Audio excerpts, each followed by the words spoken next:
Hopefully you can all hear us. And we will go ahead and get started. But before we do, I just wanted to cover a few housekeeping items. First, this discussion is being recorded and will be sent out within 48 hours of the live presentation via email.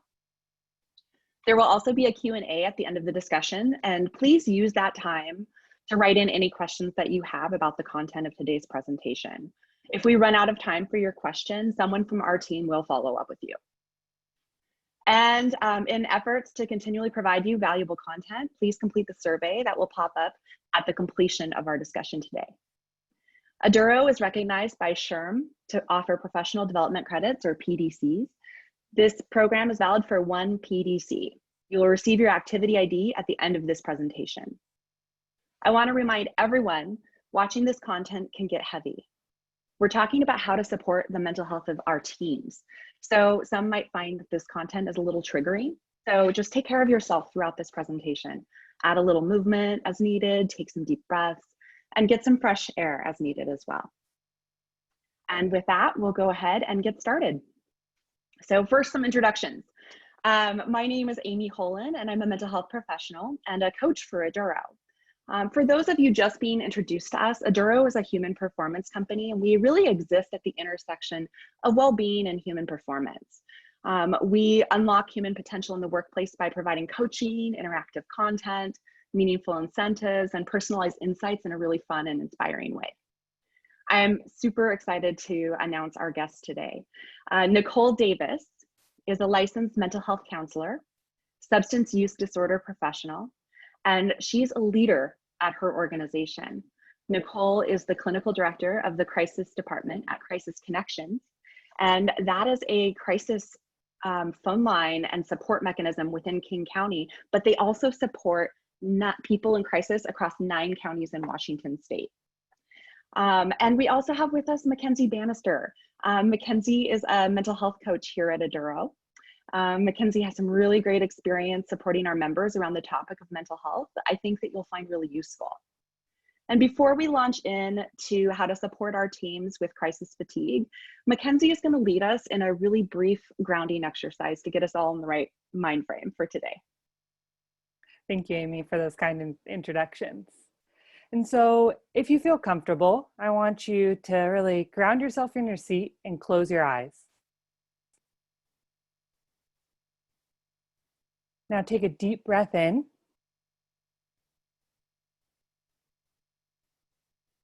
Now take a breath out.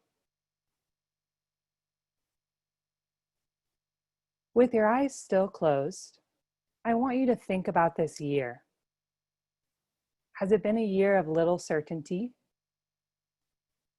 A year of chaos? A year of crisis? Take another deep breath. When you think about 2020, what feelings come forward for you?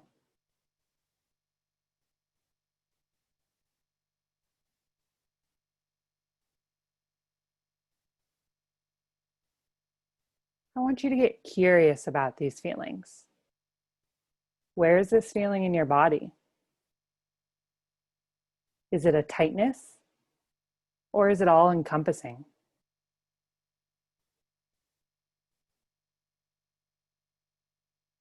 What's going on between your ears, in your head? What are the types of things you're saying to yourself? What types of things are you saying to others and about others?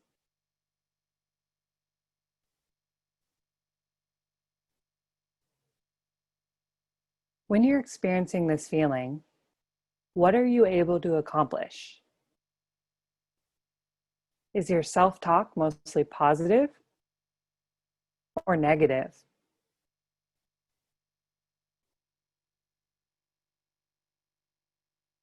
Take one more breath and take in that feeling. Take in your thoughts. Take in the feelings in your body.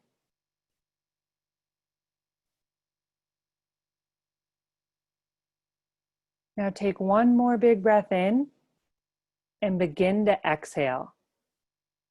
As you breathe out, start to dismiss this feeling. Breathe it out of your body. Open your eyes and shake it off. We're here to help you move forward in 2020. Thank you, Mackenzie. That was really wonderful and a great way to get us started with our topic today. I think it's on the top of all of our minds, right? Crisis fatigue. We're going to be talking about how this is impacting all of us. I mean, we've been in crisis for months now. First as COVID-19 hit, and then the quarantine started. Then as it was extended, then there were protests, tear gas, riots, and in the past month, many states are on fire. There have been hurricanes, evacuations, and now school is back in session, which looks so different for everyone, right? And while working at home was initially novel, it's now become the norm for a lot of us. And for many of us, we're working from home while also trying to educate our kids. It's all just fatiguing, right? So, we are in the middle of a crisis. And so how do we support our teams and how do we support the people around us to make sure that they're getting what they need? And I'm really excited to turn this to Nicole because I think she's going to have a lot to offer us and a lot to share today on the topic of crisis fatigue, partly given a little bit about what she does for a living. So Nicole, tell us a little bit about Crisis Connections and what your team specifically looks like. Yeah, so thanks, Amy. Crisis Connections is, we run one of the oldest crisis line suicide hotlines in the nation. We were established in 1964 and ran the King County Crisis Line for many decades. Recently, we've expanded to 8 more counties in Washington State.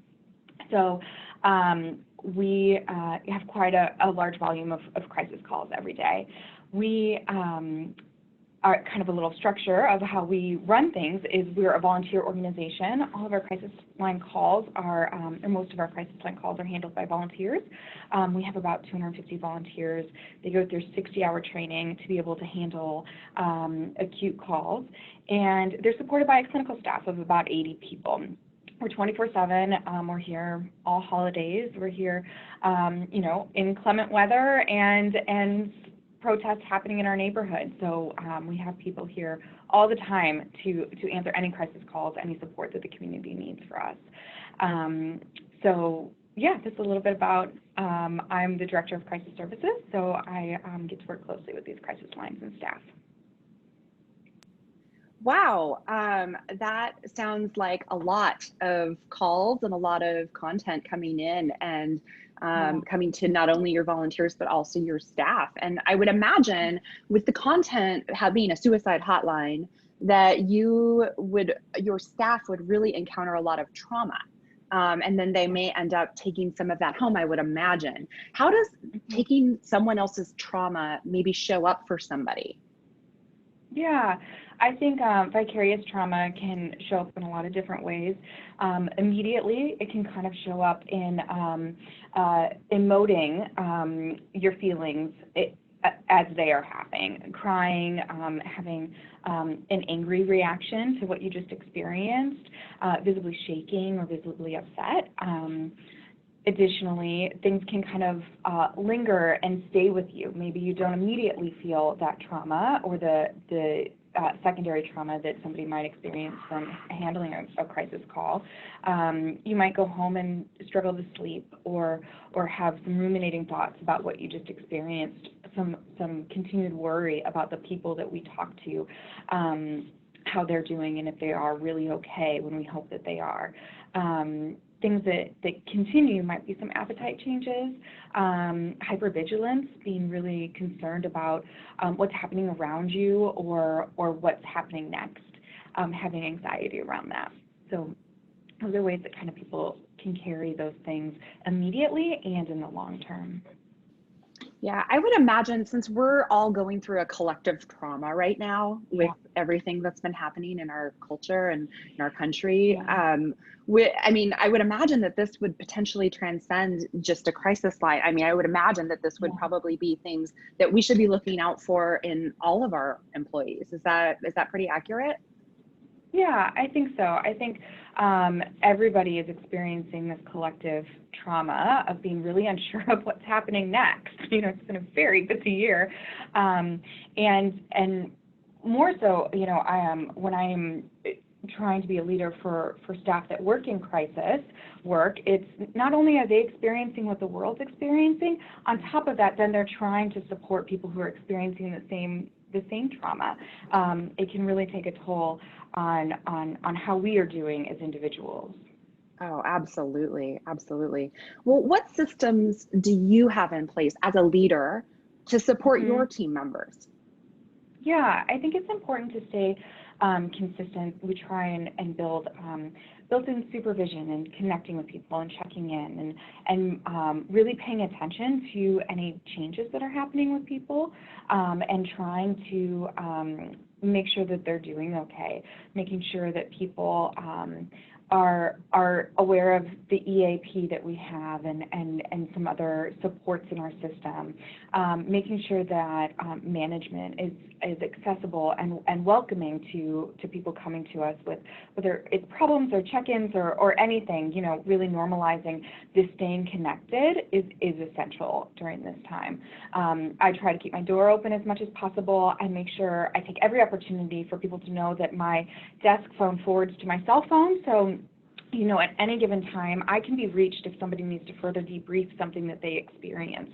It's not used very often, but I want people to know that it is there so that to normalize reaching out for help, because that's what people do on the crisis line, and that's what our staff can do for each other and with me. We also try and support our staff by having rapport with their supervisors, and we have been trying to roll out self-care plans, people to look closer at how to take care of themselves. We use the SAMHSA model, which is physical, psychological, emotional, and spiritual, and looking at those realms and how they affect while you're at work and how they affect you while you're not at work. Important to kind of have more tools in your toolbox to take care of yourself. I encourage people to, use their time off, their paid time off, whether it's for a mental health day or a sick day. We don't, require people to say why they need to take a day off. But if they are feeling overwhelmed or stressed, those are things that are built in our systems to support them. Walking away from your job and having other things to focus on, I think, is really essential, especially in acute crisis work. So important. And I love what you said about encouraging mental health days. I think there's a misconception, right, about a sick day. You have to be, on your deathbed before you can actually take a sick day. But I think having a mental health day, really nurturing your mental health is so powerful, and what an important aspect in helping maintain your wellness.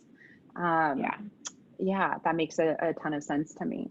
Well, as a manager, so you have this really unique position, right? Because you're a manager and you're also a mental health professional.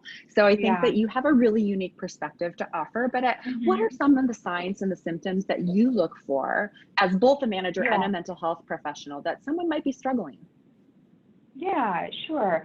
I think it's important to have that rapport built with people so that you do notice if there's mood changes or personality shifts, that you can see if maybe somebody who, had the water cooler talk with their coworkers is now kind of isolating from other people.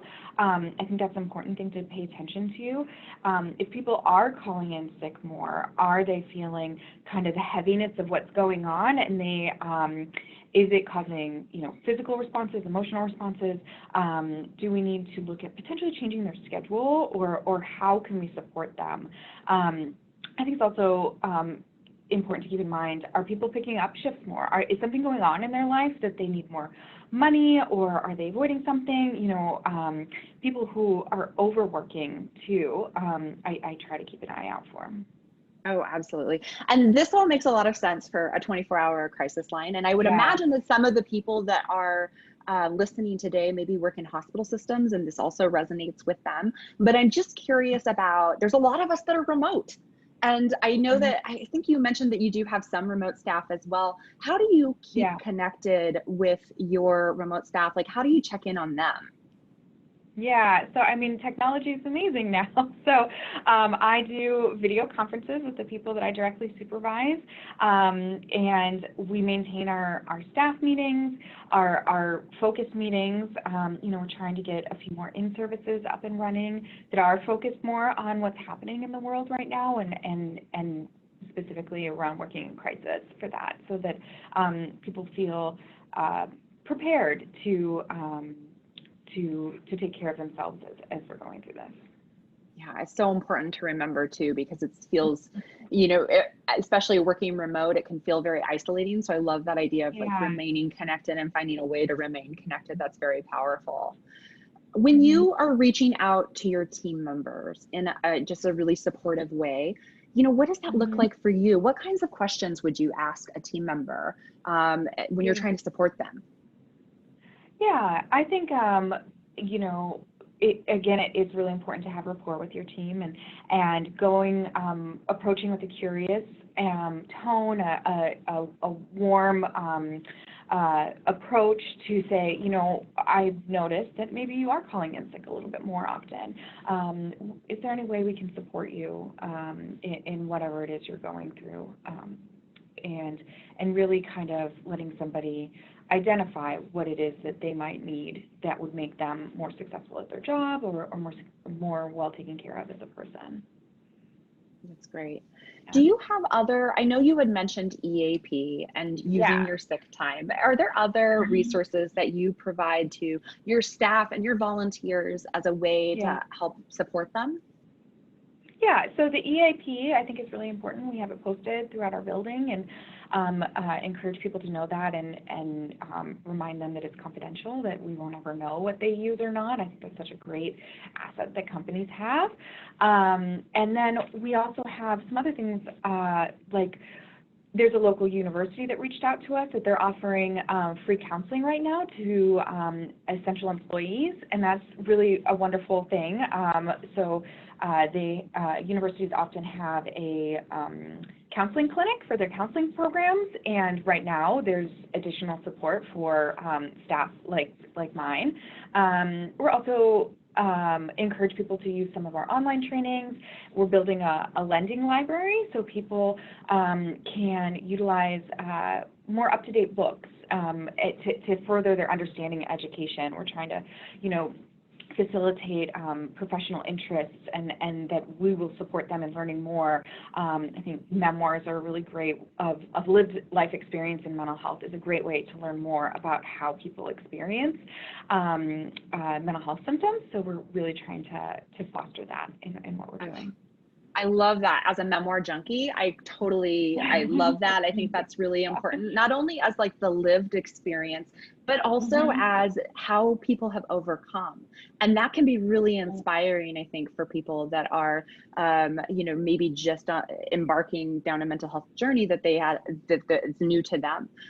So I love that idea. Lending library is really creative. And I really like the idea of a local university offering free counseling. I mean, that seems Yeah. to me like something that a lot of different, across the Mhm. country, really people could Mhm. just draw upon and see, what Yeah. your local university is offering. Mhm. Um, Yeah, it's a great asset. Mhm. Now, there's obviously struggling, right? There's people that are struggling. I think that's pretty consistent. A lot of Yeah. people are struggling right now. But when you're approaching a team member that has a mental illness, what's really Mhm. important to remember when you're approaching somebody who's struggling with a mental illness in the moment?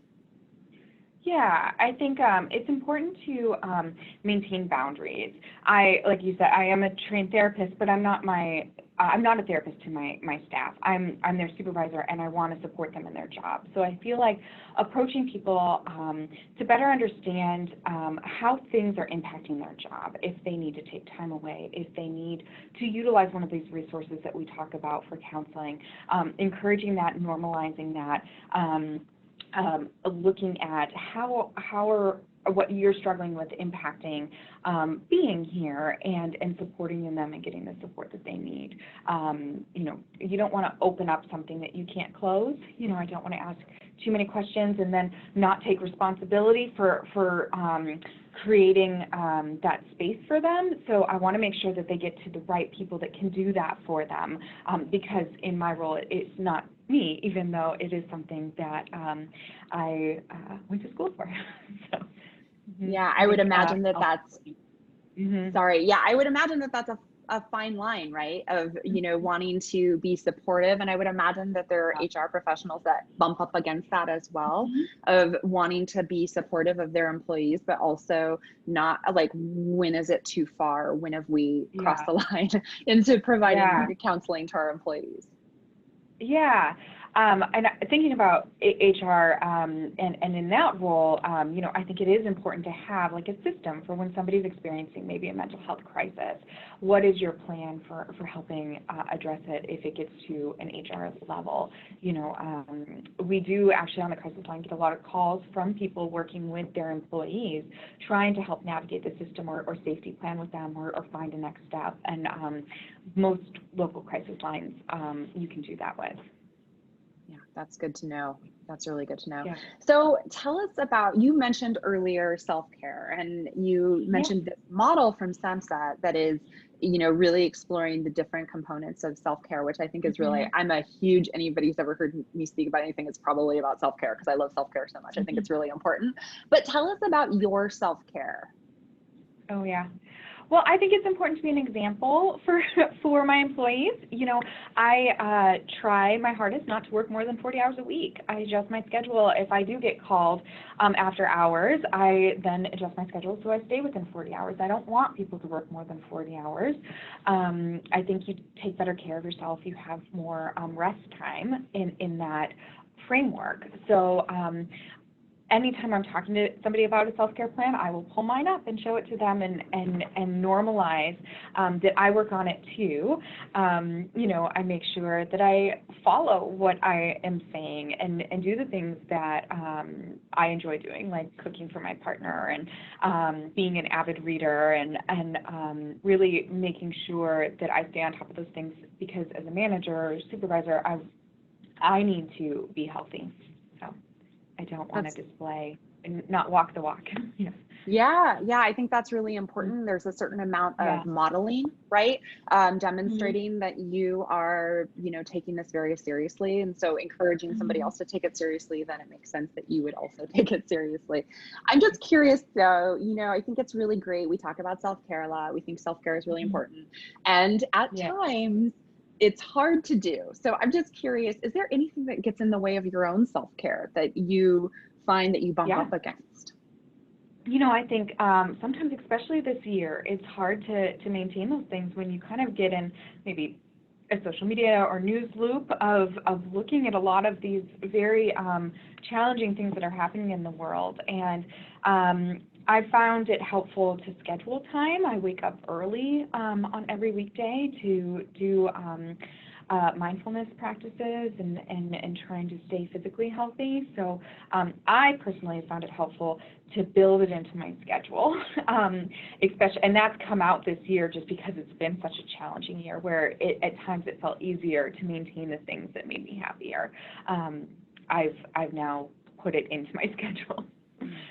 So what I'm hearing from you is like a real prioritization of self-care, like making it part of your routine. It's on your calendar. It's a really important thing for you in order to stay well as well. Yeah. Okay, that's fantastic. That's a really good tip. Thank you so much. Now, Mackenzie, I want to kind of turn this over to you for a second. Now, you're a mental health coach. And so for those who don't know what that means, is it means that Mackenzie is working with members that are employees of big organizations and supporting them and in a coaching role. And I'm just kind of curious, what are some of the things when you're talking to members that clue you in that they may be struggling with crisis fatigue? Yeah, great question. What I'm hearing most is that they're having trouble maintaining the important things. They're not sleeping well, they're not communicating with their significant other or their coworkers, or they have no motivation to do those things that they know that they normally enjoy. And so often they share that there's been a change in their pattern. They were exercising and they've stopped, or they had a routine and it went out the window. Or they stopped doing the things that work for them, like meal planning or spending time doing a hobby. And so when we dig into why they've stopped, most often it's due to fear or worry about their situation. And this fear and worry has them stuck where they're at and unable to make change. And so specifically, I've noticed a lot of people are stuck between their illogical and their emotional side. Logically, they know they need to exercise, they need to eat healthy, they need to communicate with their partner, but they're so emotionally drained that they just can't, and they stay in this place of struggle. Wow. And as a coach, how do you help members find that, just overcome that gap of logic and emotion, knowing that you logically, I need to take care of myself, but emotionally, I'm just not there? Yeah, we've already touched on it, and I know this answer is cliche, but it's so important. I spend a lot of time recommending self-care. And self-care takes many forms. It's more than just bubble baths or exercise, as Nicole said. So I work with people to ensure that they're practicing self-care in all the following areas of their life. So physically, are you moving in a way that feels good for you? Spiritually, are you connecting with nature or something bigger than yourself? Emotionally, do you have a safe place to express how you're feeling? Professionally, are you keeping your work skills sharpened so you feel successful and prepared? Personally, are you fueling your body's needs? And last but not least, psychologically, are you giving yourself time to rest mentally and self-reflect? And then when you practice in all of those areas, it's a really well-rounded approach. But often we practice in one, maybe two areas, and that leaves us unbalanced and not going anywhere. Wow, I love that. So that's a bunch of different categories that I had, I mean, you think about self-care, and self-care seems like it can be very narrow, right? We think about the one thing that we do. And I love the idea of expanding that beyond just one thing. When you have somebody that is maybe struggling, do you notice that maybe they're kind of getting in their own way? Have you Mm-hmm. ever noticed anything like that coming up for people? Yes, a lot of people get in their own way. I always say I'm my own biggest obstacle. And so what I do with those people is I work with them to recognize that the pattern or the thought patterns that's holding them back. So we hone in on that thought or that belief that's preventing them from making change. One I've heard a lot is that self-care is selfish. So people will judge me if I take care of my own needs before others. And so I challenge that thought. How can you fill someone else's cup when you're on empty? And so long term, if you fill your own cup, you'll do better filling others. And so once we've recognized the thoughts that are holding them back, we look at the feelings those thoughts are creating. And we have to remember, no feelings are intrinsically bad. Feelings are an internal regulation that help direct us to what we're needing. And I think that's so important, and that we forget that. But so I work with these people to label their feelings, because when you label your feelings, you know what you're working with, and it makes it a lot easier to respond. And so labeling is a key step in processing and moving forward. So I always say, take that simple step of saying how you're feeling. I'm feeling sad, frustrated, disappointed, surprised, or even when it's a good, I'm feeling really excited about this. Because once we identify the thoughts and then the subsequent feelings, then we can reprogram them by thinking differently about their situation. And then with that reprogramming and thinking differently, we can change the behavior that they're wanting to change.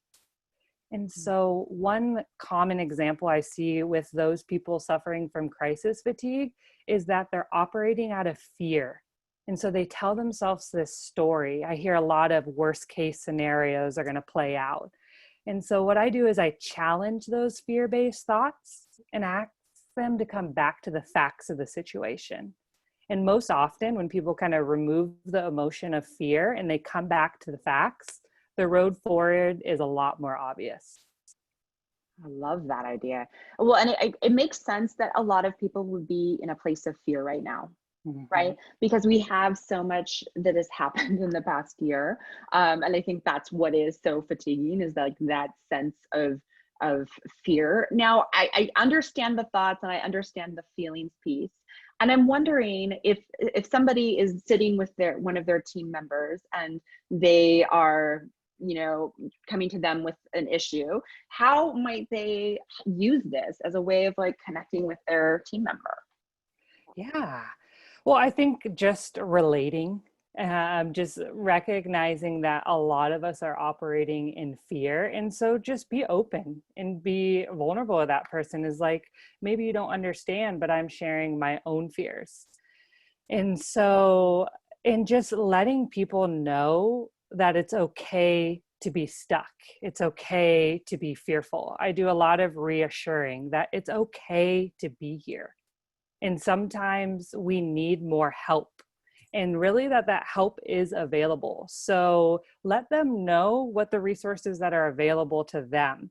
I like to always approach it as, we're making it, or let's make a team around you, a team of professionals to help you get unstuck.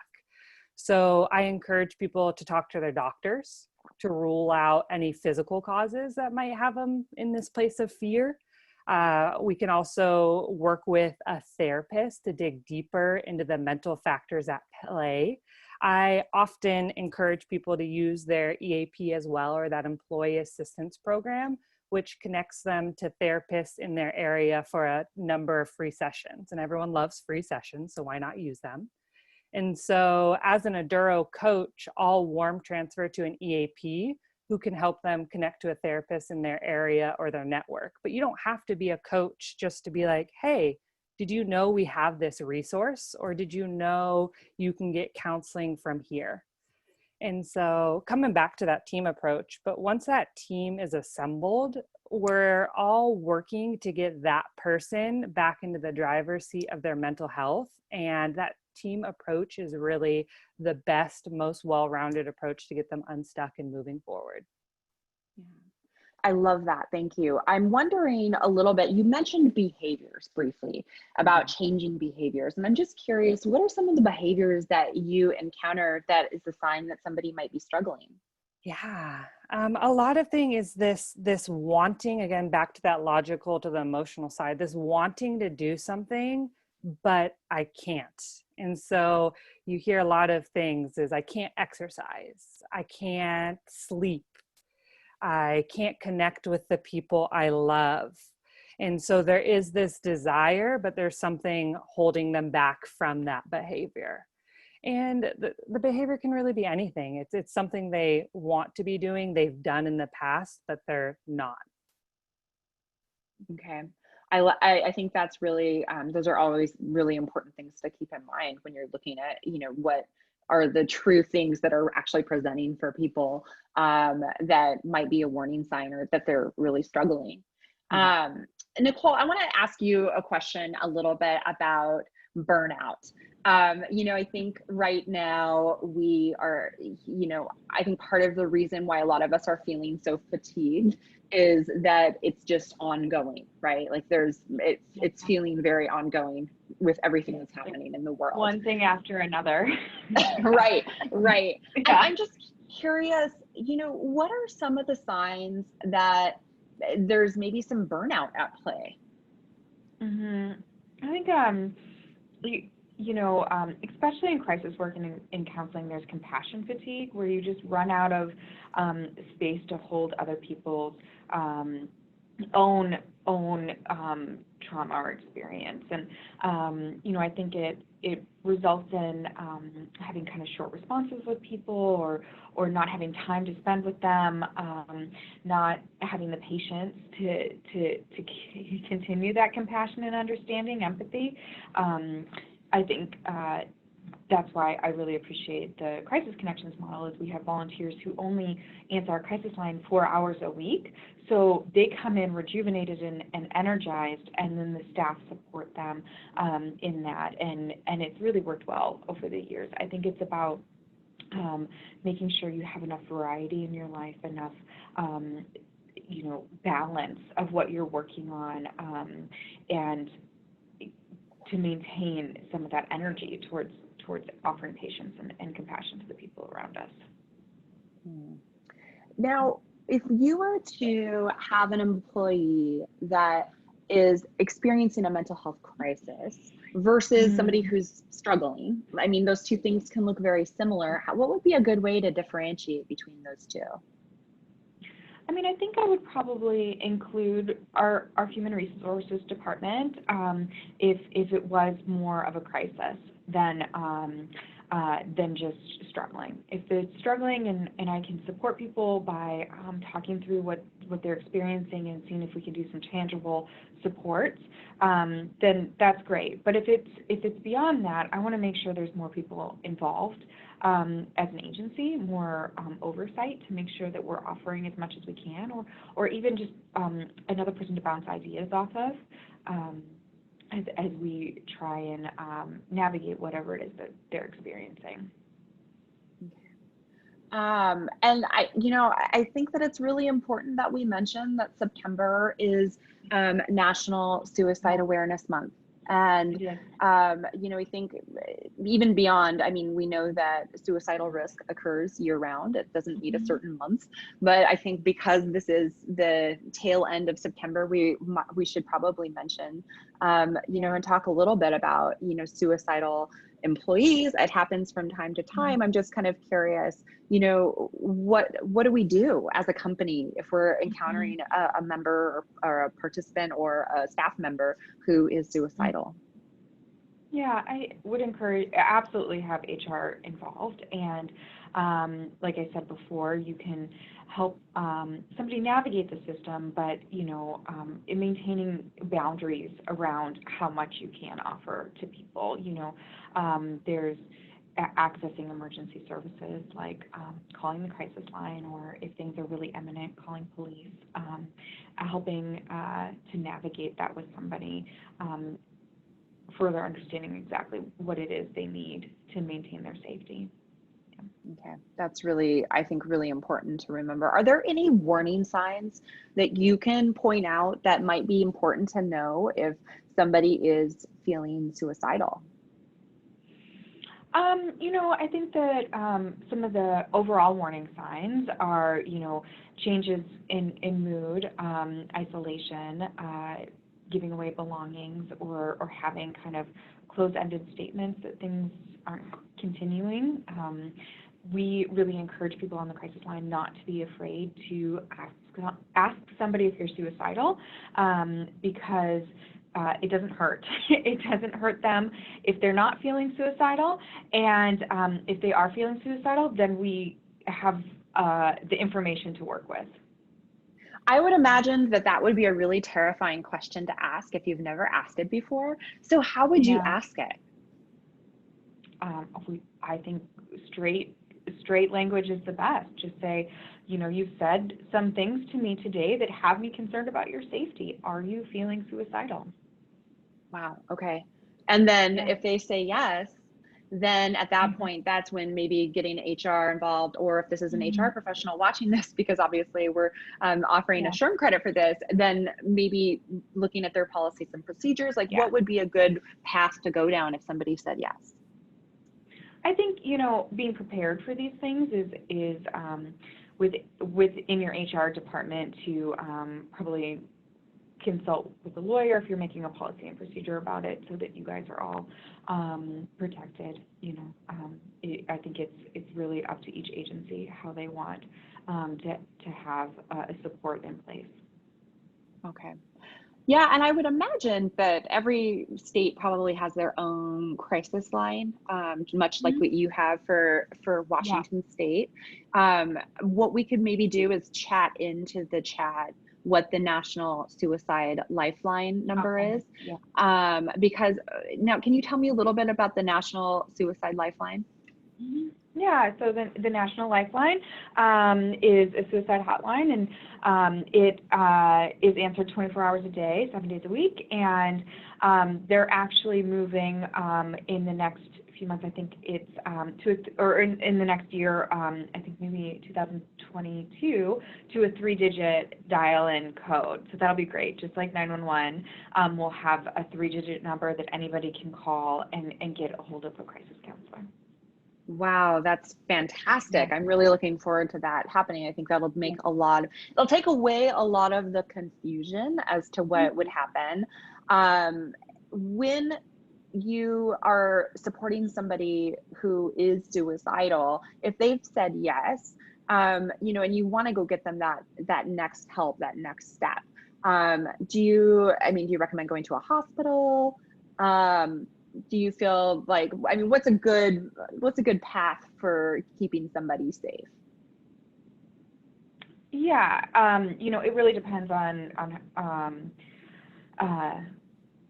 it, you know, what is going on, and that's why I think a good resource is the crisis line, who can gather more information and know local resources and processes, so that you can be given to the right place. You know, Washington State is very different than other states. So, you know, each state has different laws about certain things that, you know, in the mental health process. So I would strongly encourage, you can call the National Suicide Hotline to get a local number, or you can just Google. Most of the local numbers are available online.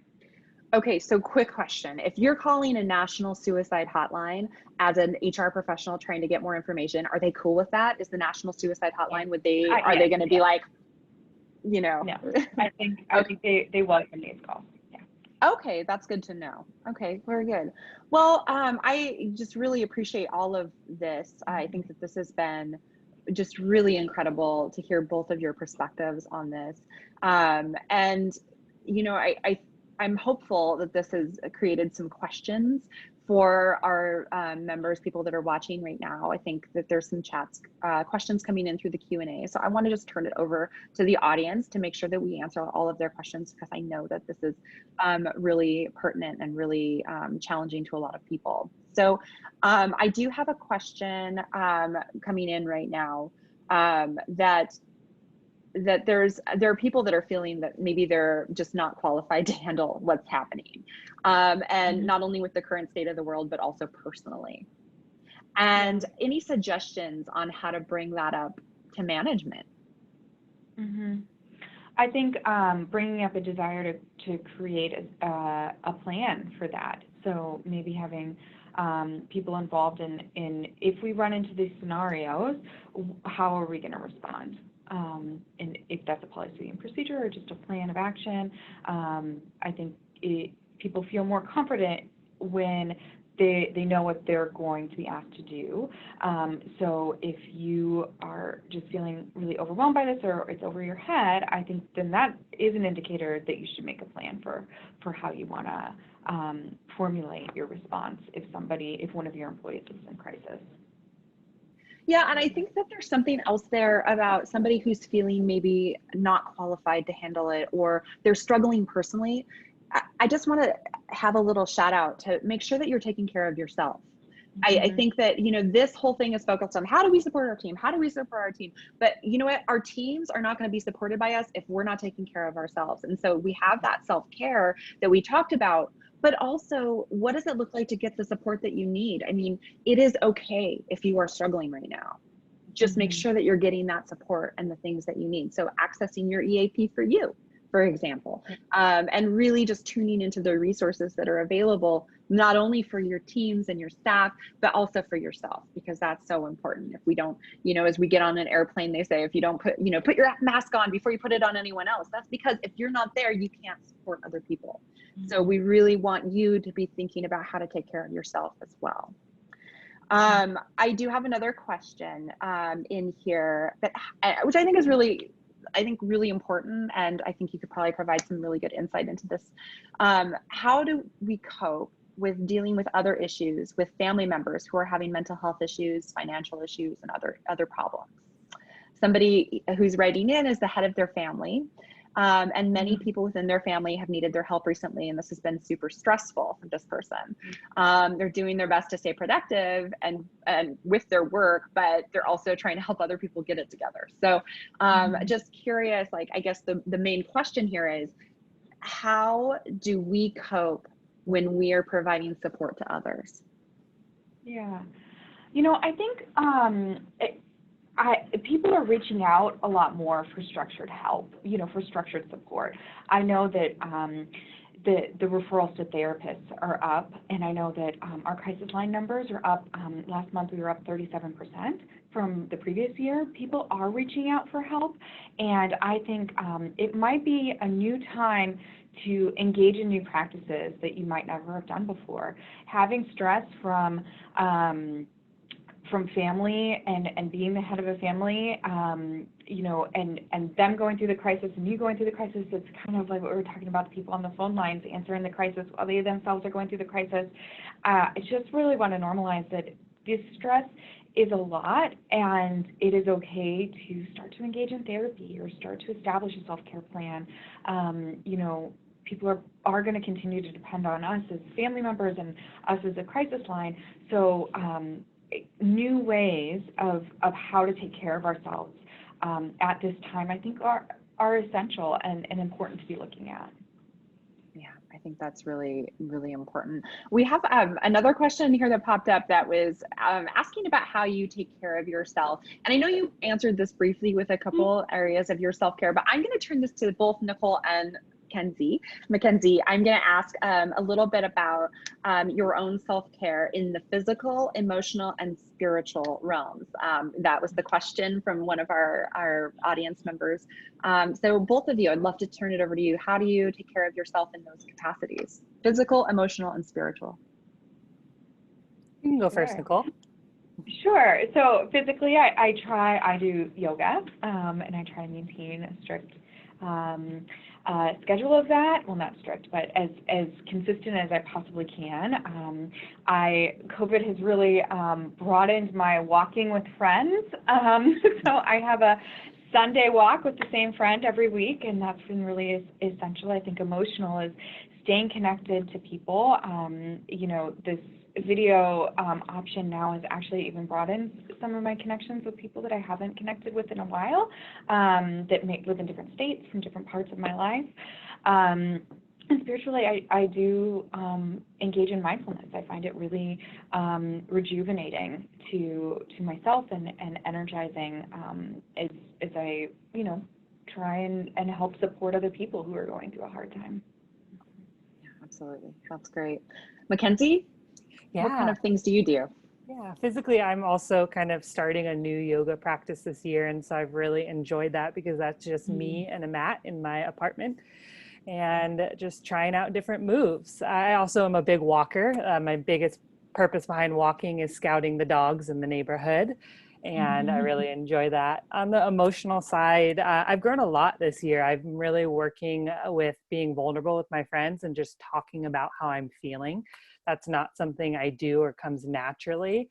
And when I'm not ready to talk, I do a lot of journaling, just getting it out how I'm feeling on the paper, because there's no one that can judge or respond to that. And spiritually, my biggest spiritual practice is really getting outside and getting into nature. That grounds me. And when I'm unable to do that, I'm working a lot on meditation, just kind of calming and centering myself. That's really great.